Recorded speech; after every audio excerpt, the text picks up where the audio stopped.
Segurança Total. Com Leonardo Santana.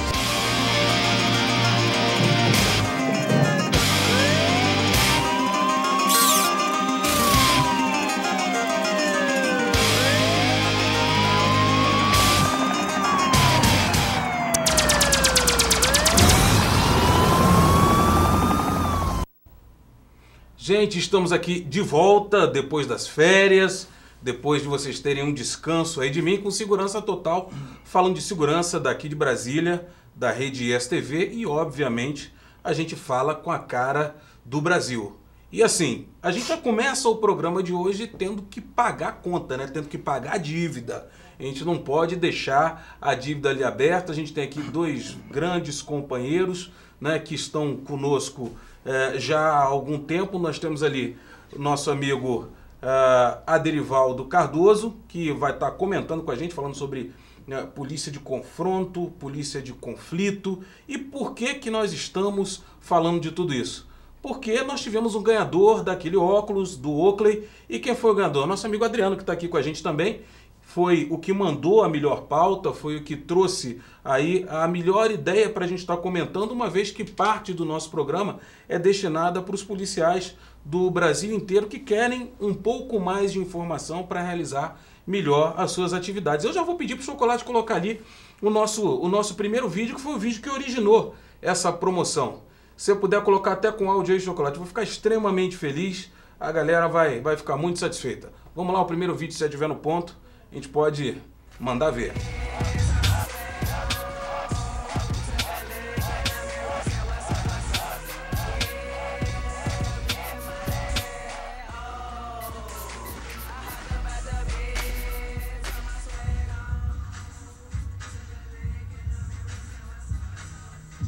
Olha só, a gente tem aí a imagem, tem a imagem do óculos entrando aí?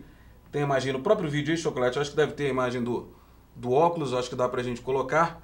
Enfim, e que óculos é esse? Bom, deixa eu, né, me abaixar aqui, porque tem gente que acha que é de mentira, né? Às vezes a gente coloca lá na promoção, o cara acha que é de mentira, filma aí pra poder ficar consignado. Tá aqui nosso amigo Adriano, né? Acabou de receber, vai abrir ali agora, que de repente é uma caixa vazia, só o saco com uma porção de papel ali dentro. Ok, vamos ver, a gente tem que ver se cabe, vai colocar o óculos, ver se fica certinho, vai ficar, entendeu? Um negócio organizado agora quando ele estiver realizando os patrulhamentos aí pelas ruas de Samambaia, que é uma cidade, né, daqui de Brasília. Vamos ver se vai caber. Ó, pelo menos não é de mentira. Eu não vou tomar depois que acabar aqui o programa para fazer um novo sorteio. Mas o que originou essa pergunta? O que originou essa vontade? Olha aí, ó. Tá ótimo. Olha aí, gostou? Um negócio organizado, hein? Bom demais, bom demais. O que originou essa sua vontade, Adriano, de estar sabendo um pouco mais sobre a parte de táticas policiais em duplas, nesse contexto de falar sobre polícia de conflito e polícia de confronto? Bom, observando realmente o dia a dia do policiamento em Brasília. Por quê? Não é a regra, na verdade é a exceção. Eu faço parte de um grupo tático da cidade e nós andamos em guarnição a 4, né? Cada guarnição com 4 policiais. Contudo, a gente sabe que no Brasil, realmente a exceção é a regra, por falta de efetivo, por políticas públicas ineficientes. E o que acontece? Na maioria das vezes, o policial vai para a rua, numa viatura, só ele e o companheiro, só o motorista e o comandante. E ele não sabe o que ele vai encontrar quando ele chega numa ocorrência. Então, seja vias de fato, seja um assalto, seja uma invasão a domicílio, ele não sabe quantas pessoas estão naquela casa, ele não sabe quantos miliantes estão. Então, fica uma divisão de responsabilidades muito arriscada, muito problemática, porque ele tem a viatura que ele tem que se preocupar, que é um bem do Estado, ele é responsável por esse bem, e tem a situação da ocorrência em si. Tem a situação da ocorrência em si. Será que essa coisa de se preocupar com a viatura como um bem do Estado, será que essa ideia de Estado responsabilizando o profissional dessa forma é uma ideia de hoje? Existem ideias distintas dentro do contexto dessa pergunta? Eu já passo a bola para o Aderivaldo. Como é que a gente pode classificar essa coisa? Existem períodos distintos de que mudam o pensamento do profissional de segurança? Bom, primeiro, boa noite. Obrigado por mais uma oportunidade de estar presente no programa Segurança Total. Foi muito boa a última participação, e muitos comentários, o blog bombou e é sempre bom estar presente nesse programa. Bom, nós poderíamos falar hoje, até para falar nessa nova terminologia que surgiu num debate no blog com a Daniela Lana e com outros, o Tenente Leandro, que também participou, nós poderíamos iniciar essa fala classificando ou dividindo em 3 períodos, em 3 paradigmas. Eu costumo dizer no blog que uma mentira contada 100 vezes, como falavam, a propaganda de Hitler sempre falava, né, que uma mentira contada 100 vezes se torna uma verdade. Uma verdade, num determinado período, ela contada 100 vezes, ela pode se tornar um paradigma, algo difícil de ser quebrado. Iniciando, com base nisso, nós poderíamos dividir que até os anos 90, em 88, o início dos anos 90, nós vivemos um paradigma oriundo de 64. Foi um paradigma da segurança nacional, onde nós vimos o cidadão como um inimigo. Como um potencial inimigo, é aquela pessoa que a qualquer momento pode se tornar um subversivo contra o sistema e que deve ser ou vistoriado, ou monitorado, ou que deve ser anulado. Inclusive, anulando a vida, né? Seria o primeiro paradigma. O segundo paradigma, que ele começa a surgir com a Constituição de 88, artigo 142 e o 144, ele começa a dividir. Já não se fala mais no Brasil, no país, somente de segurança nacional, de proteger fronteiras. Ele fica definido ali. Você tem o artigo 142 falando qual é o papel das Forças Armadas, e o 144 falando qual o papel das forças de segurança pública. Então você já começa a viver o paradigma da segurança pública. Esse paradigma, ele começa a ver a proteção do patrimônio e a proteção da vida. E aí a gente tem que falar dessa questão que foi trazida pelo Adriano, da utilização da viatura, né? Da preocupação, melhor dizendo, com a viatura. Isso seria mais o período da segurança pública. Eu diria que é da segurança pública, porque aí você já está preocupado com o patrimônio, com o bem, tanto do Estado quanto do cidadão. Perfeita a colocação. E num terceiro momento, que é um momento que nós estamos vivendo hoje, e a Polícia Militar do Distrito Federal ela ficou um longo período sem formar novos policiais, então ela não oxigenou esse paradigma. Hoje eu poderia dizer que dentro da Polícia Militar do Distrito Federal nós temos 2 paradigmas em conflito, vigorando, né? Que é o Coronel Santana, que entrou em 1990, perfeito?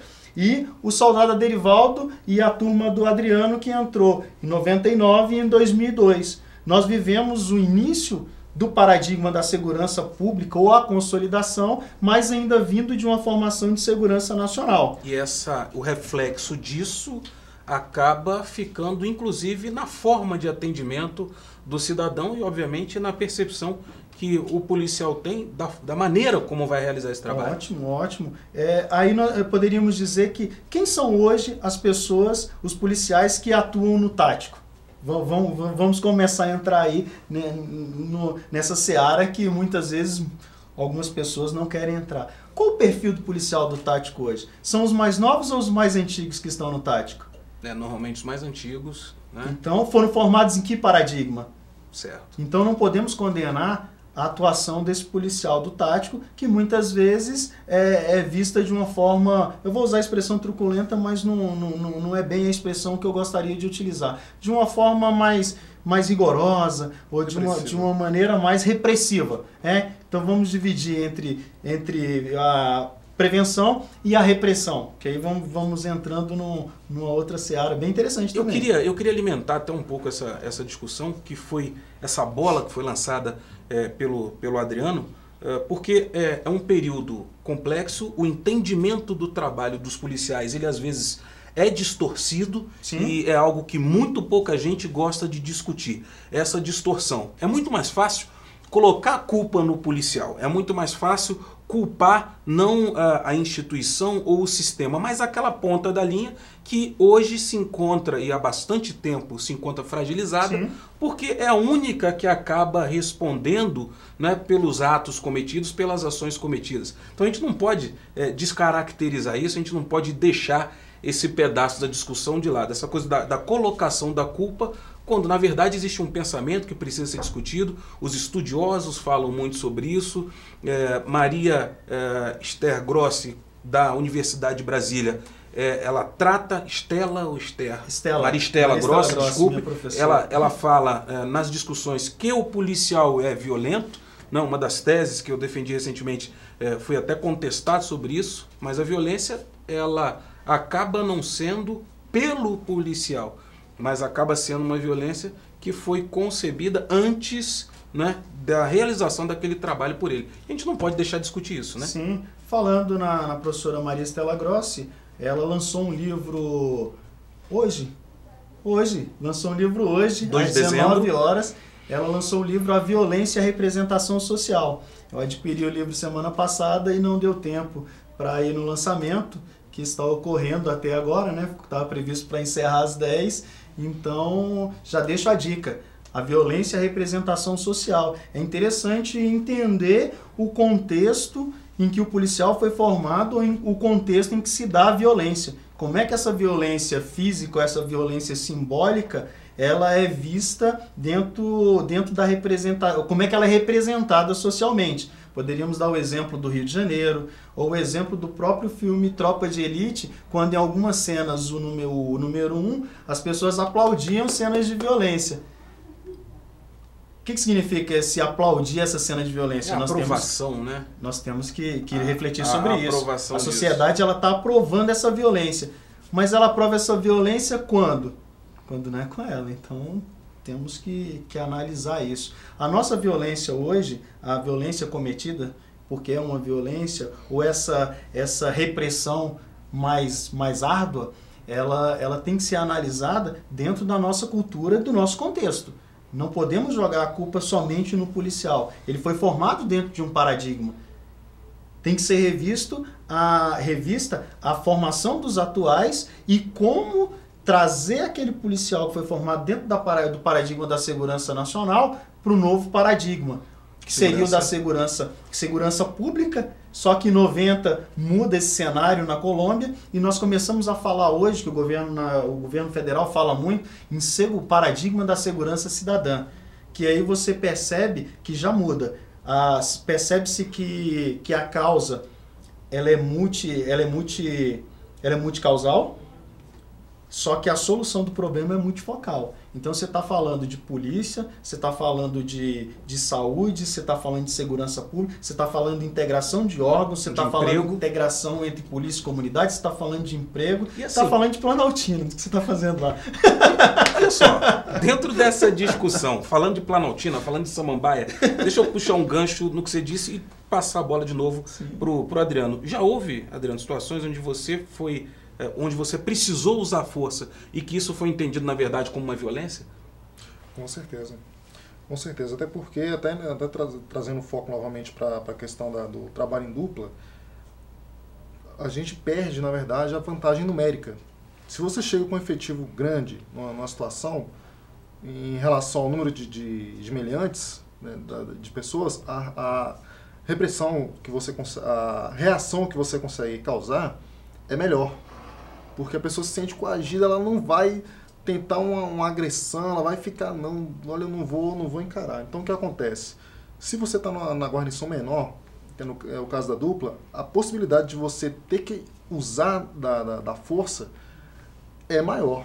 É maior. Isso com certeza pode ser entendido como um ato de violência. Eu queria até dar uma quebrada nesse assunto, porque a gente vai estar discutindo isso agora no segundo bloco, né? E eu queria colocar um vídeo antes da gente passar para o segundo bloco, Chocolate. O próximo vídeo eu queria que ele finalizasse o primeiro bloco, já para a gente passar para o segundo, fomentando essa discussão da realização do trabalho policial em dupla, da violência, da polícia do Estado, da polícia de segurança pública, da segurança cidadã, e aí a gente vai dar um entendimento muito mais focado para esse problema, para essa situação que foi colocada pelo Adriano aqui. A gente pode colocar aí, Chocolate? Vamos colocar o segundo vídeo e vamos discutir um pouquinho mais, vamos ver esse treinamento e tentar discutir um pouquinho mais sobre como trabalhar com 2 policiais.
Bom, gente, a gente retorna com Segurança Total, falando de segurança daqui de Brasília, com a cara do Brasil, com o nosso amigo Adriano, com a Derivaldo, discutindo polícia de conflito, de confronto, discutindo sobre técnicas e táticas policiais em dupla. Se isso é ou não efetivo, né, para o trabalho policial ou se é só uma questão numérica, é só uma questão de não ter efetivo e providenciar, então, né, uma medida paliativa. A gente tem alguns outros vídeos aí, a gente tem algumas outras imagens. Vamos ver se a gente consegue colocar aí, Chocolate.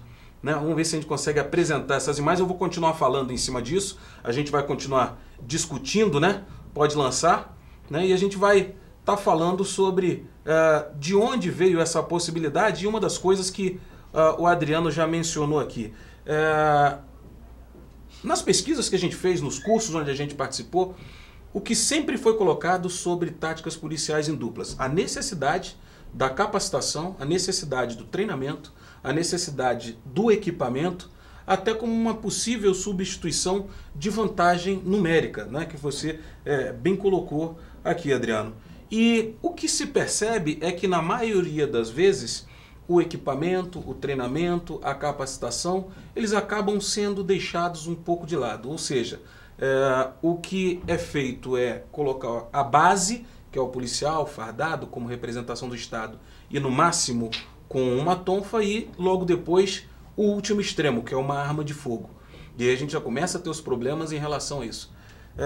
Nesse caso, o que mais a gente vê? Ali a gente já começa a perceber, olha, um vídeo onde a gente já percebe, já vê o treinamento de compactação, de descompactação, de pedido de cobertura, de troca de carregadores, enfim. A gente já vê policiais sendo preparados para uma chance de necessidade de colocar muitos disparos para um deslocamento, o que faz parte do treinamento, né, de quem trabalha em dupla, de quem precisa chegar em algum lugar protegido, sem dar chance do agressor, né, conseguir uma cobertura ou executar os disparos de arma de fogo. Então, uma parte do que nós temos de informação sobre, olha só, uma qualidade na realização do trabalho em dupla passa por esse processo de capacitação, passa por essa oportunidade de ter mais alternativas, ou seja, o camarada tem que ser mais treinado, né? Então a gente se vê na necessidade de passar por isso.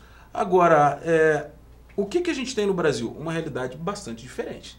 A gente não tem uma realidade onde se possa realizar esse treinamento com facilidade. E quando a gente fala de não disponibilizar os meios, né, essa dificuldade, ela vem de uma política de governo, de uma política de Estado. Então, quando alguém necessita trabalhar em duplas, e foi colocado até recentemente sobre, por exemplo, como seria se o Adriano tivesse um palm top para poder trabalhar. Como é que você acha que seria isso, Adriano?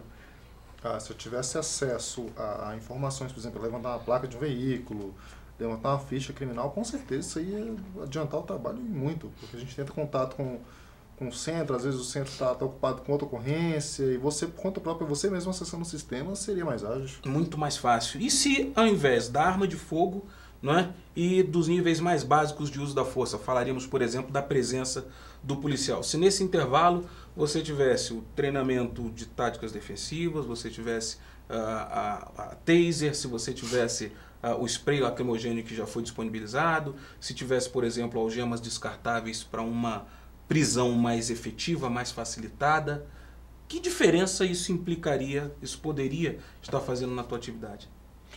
Bom, com certeza estaria facilitando em relação a de ter mais opções, no caso que o senhor colocou, de uso progressivo da força, por exemplo.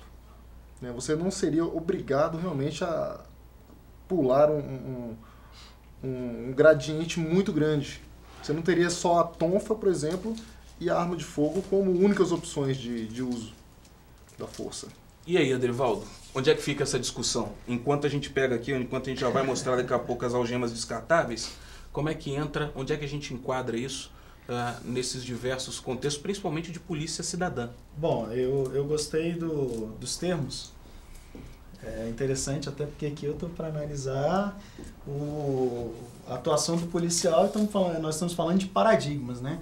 quando eu estou falando quando nós estamos falando de paradigma aqui, e dentro da nossa fala surgem os termos meliante, uso o termo uso da força, uso o termo, nós usamos o termo aqui, o Adriano colocou bem, a questão de uma dupla facilitar ou dificultar o serviço no sentido de que nós temos que nos impor pela força para evitar uma reação contrária. Não sei se você está percebendo falas de um paradigma segurança passado.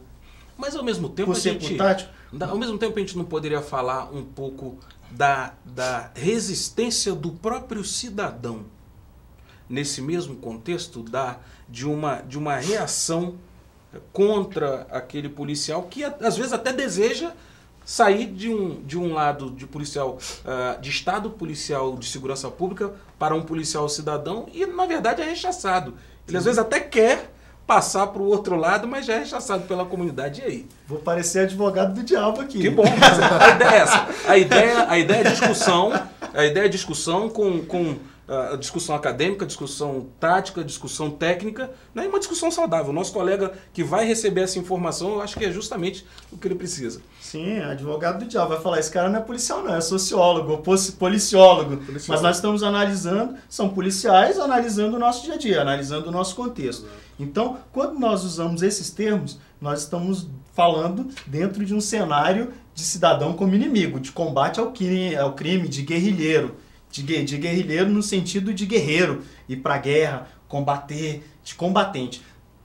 O que é interessante analisarmos agora, dentro da sua pergunta? Onde é que entra esse confronto? Onde é que entra o conflito?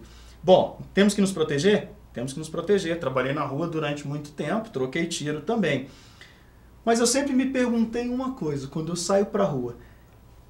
Quando eu estou indo para a rua, a maioria que está lá, 99%, 100% é bandido ou é cidadão? Bom, se olhar a população carcerária hoje, nós iremos verificar que mais ou menos de 1% da população ela é bandida.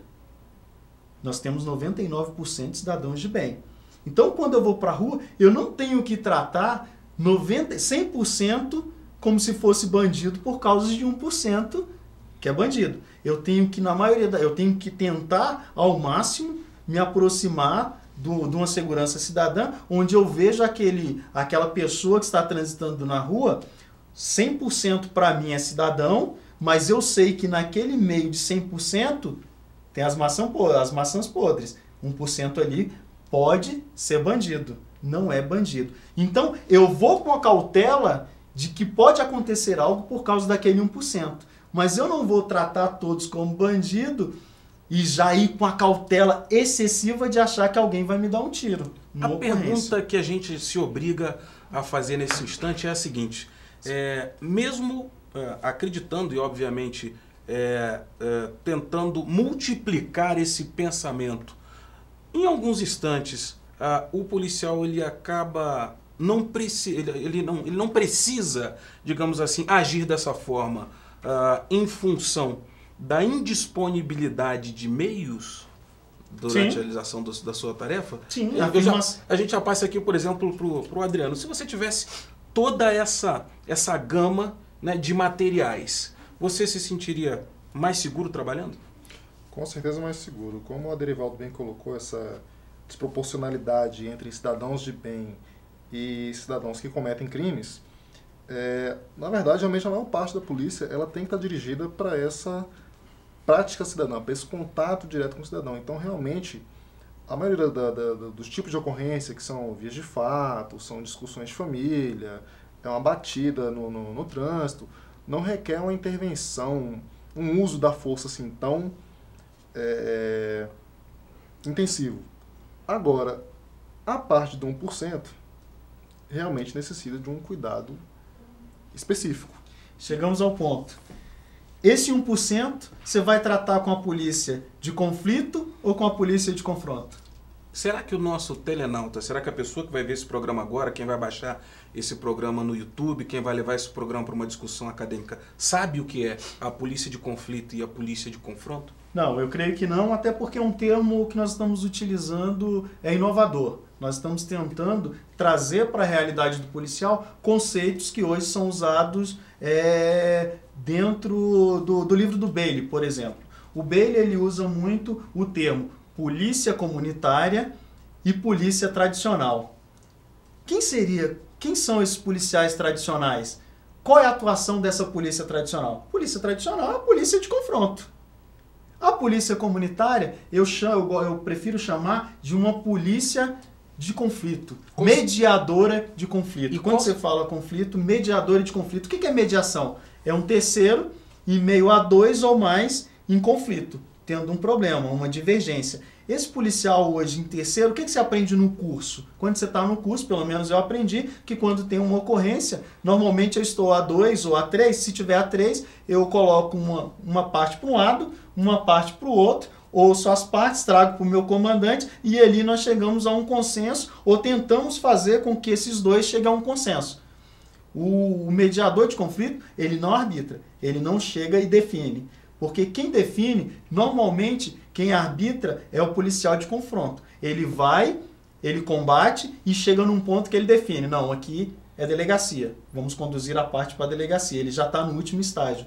O outro, ele é progressivo. Ele tenta mediar, não chegaram no acordo e ele arbitra. Não, então vamos para a delegacia, onde o delegado vai definir o que é a situação. Se nós tivéssemos 30 segundos agora para definir polícia de conflito, polícia de confronto. Polícia de conflito, eu diria que é o policial que atua hoje de forma comunitária. Polícia de confronto, eu digo que seriam os policiais que atuam hoje no tático, aquele que está diretamente ligado à repressão da criminalidade. Conflito, mediação, chegar a uma solução entre as partes, sendo o policial Perfeito. aquela pessoa que está no meio. Confronto, né? Atuação Cessar direta. a ação delituosa daquele agressor social. Perfeito. Essa seria uma boa definição para quem de repente nos ouve agora? Colocação perfeita. E eu perguntaria até, que eu perguntei para o Adriano nos bastidores, o policial de confronto, ele pode atuar também como um policial mediador de conflito? E o policial de conflito pode atuar como um policial de confronto? Dá para ambos se aperfeiçoar e atuarem de maneira complementar. Eu acho que a gente pode estender essa discussão, jogar essa pergunta para o nosso colega que vai ter a oportunidade de ouvir o nosso programa, de ver o nosso programa, de participar, mesmo que indiretamente, dessa discussão, mas principalmente, que é um dos motes, né, desse novo cenário que a gente coloca aqui, fazer com que haja a possibilidade de pensar, a possibilidade de refletir e a possibilidade de evoluir, né, a partir dessa reflexão que acaba sendo feita. Chocolate, será que dava para a gente colocar um dos sites que está ali, que é o da TFTT, Tactical Firearms Training Team? A gente fez um curso com um dos instrutores, esse daí é o Max Joseph, né? Nós conhecemos esse cidadão no ano de 2000, né? 2001, e nessa oportunidade fizemos com ele uma das capacitações que ele já tem aí há mais de uma década, que é justamente o curso de táticas policiais em duplas. E por que a gente mostra essa situação? Por que a gente dá ao nosso colega a possibilidade até de depois pesquisar no site para falar um pouco sobre isso? Porque a origem dessa capacitação vem justamente dentro do que o Adriano falou. Ótimo. Era necessário resolver problemas de conflito, mas era muito comum esses conflitos migrarem rapidamente para o confronto. Ótimo. E nesse instante, aqueles policiais, eles não se sentiam preparados, eles não se sentiam capacitados para fazer uma entrada em um ambiente confinado, para fazer uma varredura em determinado local, para fazer uma busca que necessitasse do uso de lanterna, que necessitasse da apresentação das armas de fogo, arma longa, arma curta, enfim. Por isso que esse assunto foi escolhido para que a gente pudesse estar trazendo aqui para discussão. Adriano, para que nós pudéssemos trazer aqui o Aderivaldo para a gente falar um pouco mais sobre isso. Realmente existem diversas capacitações voltadas, né, para a sua solicitação. Existe a questão da redução de efetivo? Sim, existe a questão da redução de efetivo, principalmente nos Estados Unidos, onde a gente vê ali departamentos de polícia muito pequenos ou com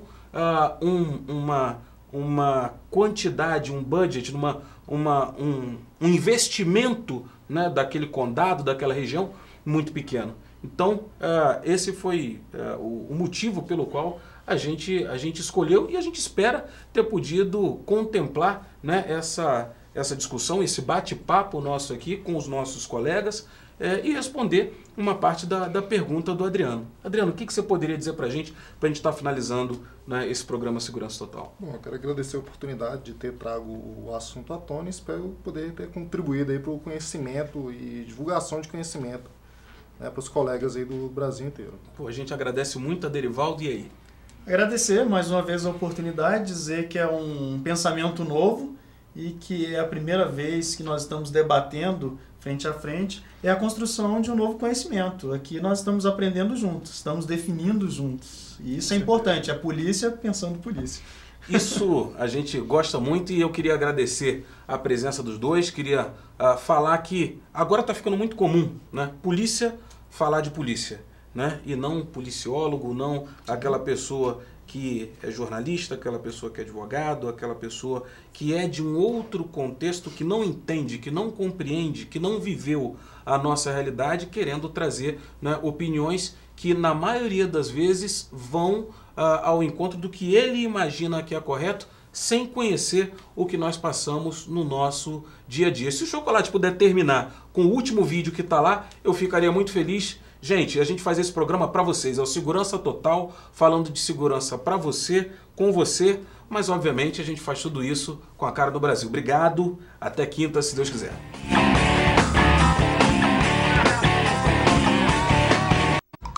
Agora o bicho vai pegar!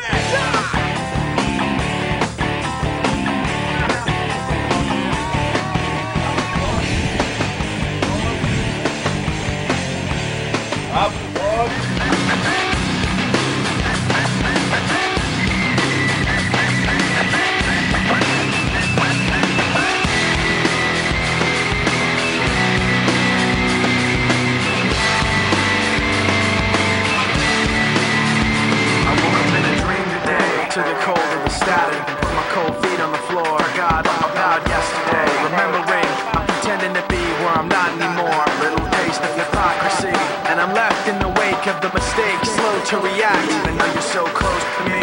You're still so distant, and I can't bring you back. It's true, the way I feel was promised by your face. The sound of your voice painted on my memories. Even if you're not with me, I'm with you. Now I see, keeping everything inside. Now I see, even when I close my eyes. You, when you hit me back, we fall to the floor. The rest of the day stands still. Fine line between this and that. When things go wrong, I pretend that the past isn't real. I'm trapped in this memory, and I'm left in the wake of the mistakes. Slow to react, so even though you're close to me, you're still so distant. I can't bring you back. It's true, the way I feel was promised by your face.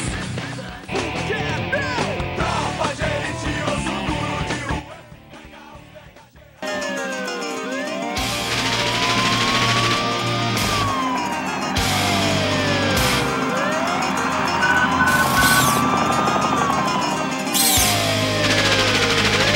Segurança Total. Com Leonardo Santana.